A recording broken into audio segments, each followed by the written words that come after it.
രാഹുൽ, നമ്മൾ ബാക്കി എല്ലാവരുടെ അടുത്ത് പോകുമ്പോൾ നമ്മൾ ചോദിക്കുന്ന അവിടെയുള്ള ആരെക്കൊണ്ടെങ്കിലും ഒരു പാട്ട് പാടിപ്പിക്കോ, ഒരു പാട്ട് പാടുമോ എന്നൊക്കെയാണ്. രാഹുൽ നമ്മുടെ ഒരു പാട്ടുകാരനാണ്, നമ്മുടെ ഒരു ഗായകനാണ്. അപ്പോൾ രാഹുൽ ഒരു പാട്ട് പാടിയിട്ട് അങ്ങ് തുടങ്ങട്ടെ, എന്നിട്ട് മതി റിപ്പോർട്ടിങ്.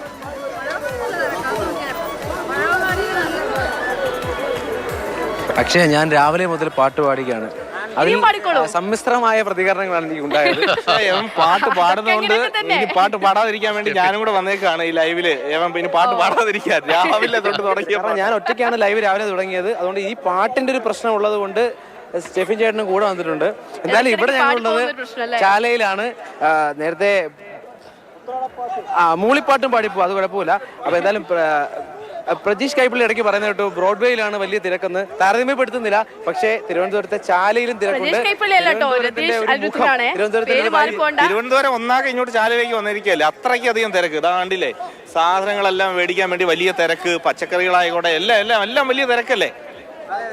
അതായത് നമ്മളെല്ലാ സ്ഥലത്തേക്ക് മാടി മാടി വിളിക്കുകയാണ്. നമുക്ക് ആദ്യം തന്നെ ഇവിടെ പൂക്കടയുണ്ട്, രാവിലെ തുടങ്ങിയതാണ്, വെളുപ്പിന് തുടങ്ങിയതാണ്. ചേട്ടാ കച്ചവടം കച്ചവടമൊക്കെ അടിപൊളിയുണ്ട്, ഒരു കുഴപ്പം. സൂപ്പർ. എത്ര റേറ്റ് ഒക്കെ? പിന്നെ പിച്ചിപ്പൂ ഒരു മുഴ 120 രൂപ.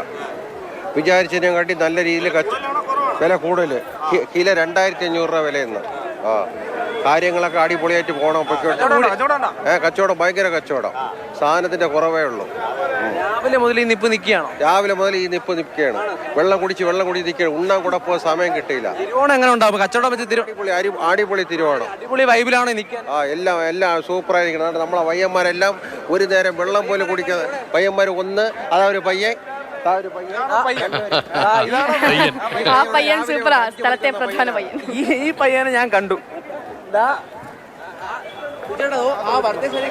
രാവിലെ മൈക്കെടുത്ത് മാലകളുണ്ടല്ലോ, ആ മാല.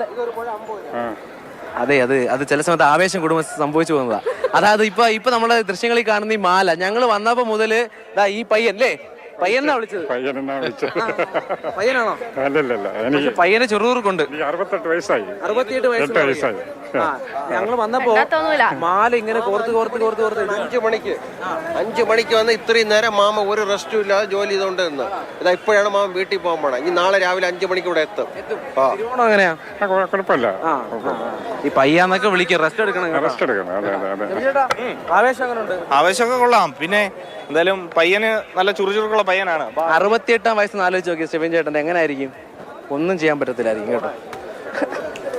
അപ്പൊ നോക്ക്, ഈ പറഞ്ഞതുപോലെ അതായത് ഈ ദൃശ്യങ്ങളിൽ തൊട്ടപ്പുറത്ത് ഈ ചാലയിലെ ഒരു വശത്ത് വസ്ത്രങ്ങളാണ്, തൊട്ടപ്പുറത്ത് പൂക്കളാണ്, അതിനപ്പുറത്തേക്ക് പച്ചക്കറി കടകളാണ്. അത്തരത്തിൽ വൈവിധ്യമാർന്ന പല സ്റ്റോളുകൾ, പല മനുഷ്യർ അങ്ങനെ സാധനം വാങ്ങിച്ചു കൂട്ടുകയാണ്. വലിയ തിക്കും തിരക്കിലുമാണ് യഥാർത്ഥത്തിൽ ചാല ഉള്ളത്. കണ്ടോ, ചെറിയ കളിപ്പാട്ടം, ഉപ്പ് തൊട്ട് കർപ്പൂരം എന്നൊക്കെ പറയുന്നില്ല, അതുപോലെ എല്ലാം ഉണ്ട് ഇന്ന് ചാല. ചേട്ടാ, കച്ചവടമൊക്കെ എങ്ങനെയുണ്ട്? തകർക്കാണ്. അടിപൊളി കച്ചവടം ഉണ്ട്. ഇതെന്താ നാടൻ ഇഞ്ചിയാണ്? അത് വയനാട് ഇഞ്ചിയാ? വയനാട്ടിൽ നിന്ന് ഇവിടെ വന്ന ഇഞ്ചിയാണെന്നാണ് ചേട്ടൻ പറയുന്നത്. അപ്പം കച്ചവടമൊക്കെ തകർക്കാണ്. കുഴപ്പമില്ല. സാധനമൊക്കെ വാങ്ങി ഓണത്തിനുള്ള ഒരുക്കങ്ങളൊക്കെ എന്തായി? എവിടുന്നായിരുന്നേ? വെട്ടുകാടുന്ന് വരിക. സാധനമൊക്കെ വാങ്ങി. ഓക്കെ. അങ്ങനെ ഇങ്ങനെ ഫ്രൂട്ട്സ് കടക്കാരൻ ചേട്ടൻ നമ്മളെ കുറച്ച് നേരമായിട്ട് നോക്കിക്കൊണ്ടിരിക്കുന്നു. എങ്ങനെയുണ്ട് കച്ചവടമൊക്കെ? കുഴപ്പമില്ല, നല്ല കച്ചവടമുണ്ട്. യഥാർത്ഥത്തിൽ ഇന്നാണ് തിരുവനന്തപുരത്തേക്ക് വരേണ്ടത്. കാരണം ഇപ്പോ ഈ ദൃശ്യങ്ങളിൽ കാണുന്ന തിരക്കൊക്കെ ഇനി തിരുവനന്തപുരത്ത് ചാല മാർക്കറ്റിൽ കാണണമെങ്കിൽ 1 വർഷം കൂടെ കാത്തിരിക്കേണ്ടി വരും. കാരണം അത് നേരത്തെ നമ്മൾ ഒരു വിൻഡോയിൽ കണ്ടു, പത്മനാഭസ്വാമി ക്ഷേത്രം.